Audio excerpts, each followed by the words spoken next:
What does 40,000 U.S. Marines landing look like? Not on a hostile shore under fire, but arriving almost overnight at a former American naval base in the Philippines?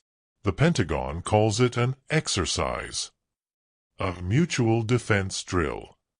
But the satellite images, the sheer scale of the assembled firepower, and the nervous silence from regional powers tell a different story.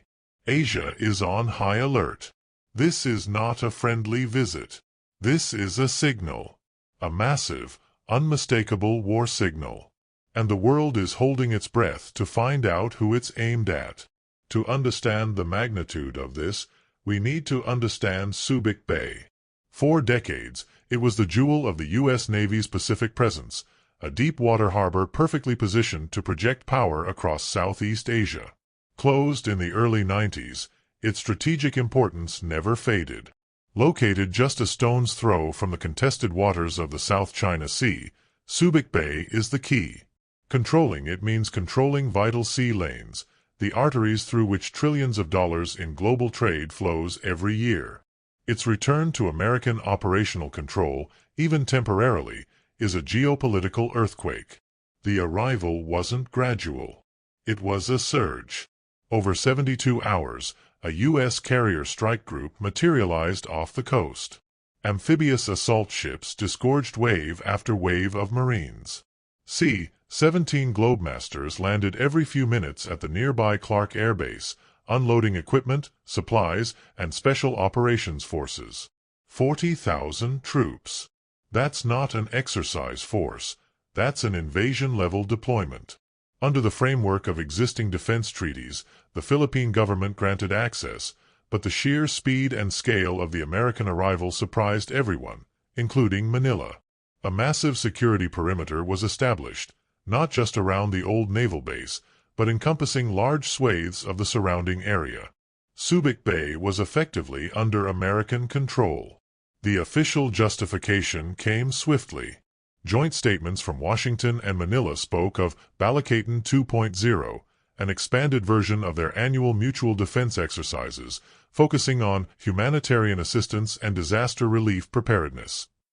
They pointed to recent typhoon activity and regional instability as the rationale. But military analysts worldwide immediately raised red flags. Why the lack of advance notice? Why 40,000 troops for a disaster relief drill? Why the deployment of offensive assets like F-35s, attack helicopters, and long-range artillery systems? The official story didn't add up. The theories began to fly. Was this a massive show of force aimed directly at Beijing, a warning over its increasingly aggressive actions around Taiwan? Was it prepositioning for a potential intervention in a brewing regional conflict, perhaps in the South China Sea itself? Or was it something else entirely, something hidden beneath the cover of an exercise? The silence from China was deafening, replaced only by the sudden, visible movement of its own naval assets in the region. China reacted with fury, denouncing the American provocation and accusing the U.S. of militarizing the region. Within hours, People's Liberation Army Navy warships, including destroyers and frigates, were dispatched to shadow the American carrier group. Reconnaissance aircraft buzzed the edges of the exercise zone. Japan, South Korea, and Australia raised their own military alert levels, caught in the middle of a rapidly escalating superpower standoff. The South China Sea, already one of the world's most dangerous flashpoints, became a powder keg.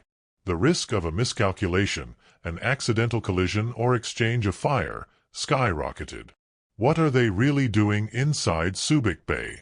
Commercial satellite imagery, analyzed by independent firms, provides tantalizing clues. We see the rapid construction of temporary command centers, the deployment of advanced satellite communication arrays, and the arrival of specialized equipment consistent with electronic warfare and long-range surveillance. Unconfirmed reports speak of elite Navy SEAL and Marine recon units conducting clandestine drills in the nearby jungles. This doesn't look like disaster relief. This looks like the establishment of a forward operating base, designed for sustained, long-term operations. The scale suggests preparation not just for a drill, but for a potential conflict. The alert in Asia immediately sent shockwaves through global markets. Shipping insurance rates in the South China Sea tripled overnight.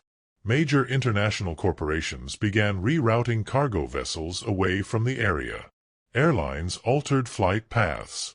Diplomats scrambled between Washington, Beijing, Manila, and other regional capitals, desperately trying to de-escalate a situation spiraling out of control. This single American military movement had injected a massive dose of instability into the entire Indo-Pacific economy. Regardless of the official explanation, the reoccupation of Subic Bay by 40,000 U.S. troops has fundamentally redrawn the geopolitical map of Asia. It's an unambiguous demonstration of American power projection capability and a stark message to China that the U.S. is willing and able to rapidly deploy significant force directly into its backyard. But it's a high-stakes gamble. It has increased regional tensions to boiling point and raises a deeply unsettling question. 40,000 troops arrived. The question isn't why they came. The question is, do they ever intend to leave? The world is on fire.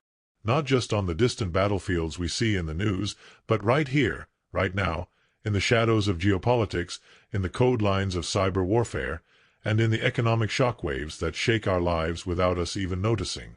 Warning signals are flashing red everywhere, but who is really paying attention? Who is connecting the dots before it's too late? Welcome to War Signal. This isn't just another news channel. It's a watchtower. It's your front line in the information war. Our mission is to decode the signals that mainstream media ignores or misunderstands. We don't just report the conflict. We dissect the strategy, expose the technology, and reveal the hidden human consequences behind the headlines. Here, we transform complex events into immersive, cinematic analyses. We dive deep into the game-changing ambush tactics, the intelligence failures that lead to catastrophe, the secret alliances redrawing the map of global power, and the disasters that expose the fragility of our modern world. We don't offer easy answers or comfortable narratives. We offer the raw truth, the relentless analysis, and the understanding you need to navigate an unprecedented era of chaos. We know who you are. You're not satisfied with the surface level. You feel the urgency. You seek to understand the forces shaping our future, even when the truth is uncomfortable, even when it's terrifying. You know that complacency is the greatest danger of all. That's why this call is not just an invitation. It's a recruitment. Subscribing to War Signal isn't just clicking a button. It's an act of defiance against disinformation. It's a declaration that you refuse to be a passive spectator as history unfolds. It's a commitment to stay vigilant, to seek the truth, and to be part of a global community that understands what's at stake. We are not building a channel. We are building an intelligence network, a network of awakened minds. If you are ready to look beyond the smoke, if you are ready to understand the war behind the war, then your place is here. Subscribe now. Activate notifications. Join the front line of information. Because the signals are everywhere, and ignoring them is no longer an option.